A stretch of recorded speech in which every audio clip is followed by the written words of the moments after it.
Hey, I'm JJ Snyder for Popcorn Talk here at the 17th Annual Women's Image Network Awards in Los Angeles, celebrating positive women in the entertainment industry. Tonight. Isn't it great? Isn't it great? Yeah. I grew up I have 5 sisters, so, all of whom are extraordinarily intelligent, talented, beautiful women.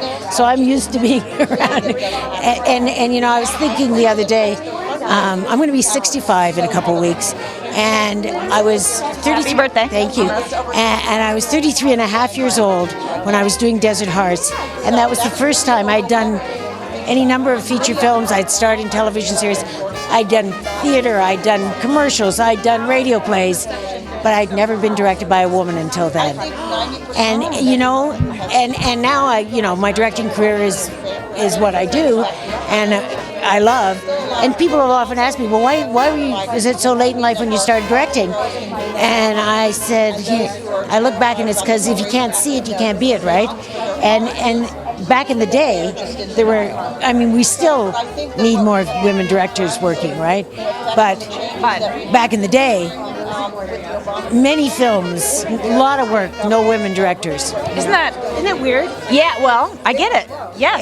Yeah. What do you love? Now, I've played several hats in this business already, and I've loved each stage. What do you love about directing? Like, I love. Well, there's a gazillion things that I love.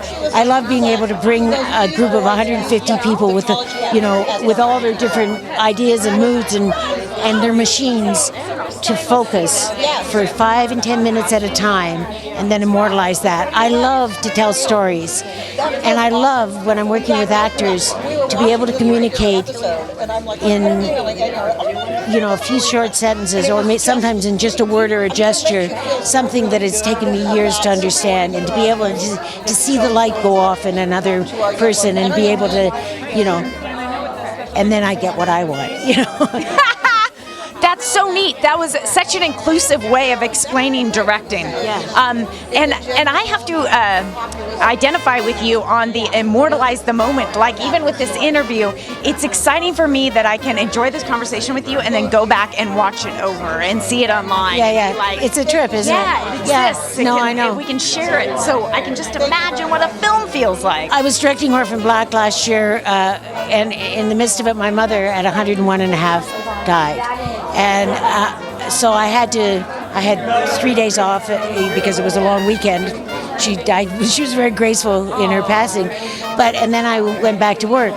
And Tatiana and I work really well together anyway. But she was doing a scene where she needed her character Rachel needed to be looking at a picture of her with her father, and she needed to have her heart break and let grief overcome her. And she's a brilliant actress. And we shared this moment. And and I went to her after a couple takes, and she said, Helen, I don't know, I can't find it, I don't have it.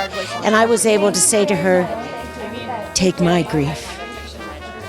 And I watched her take it and there it is, immortalized, beauty out of pain. Yeah, You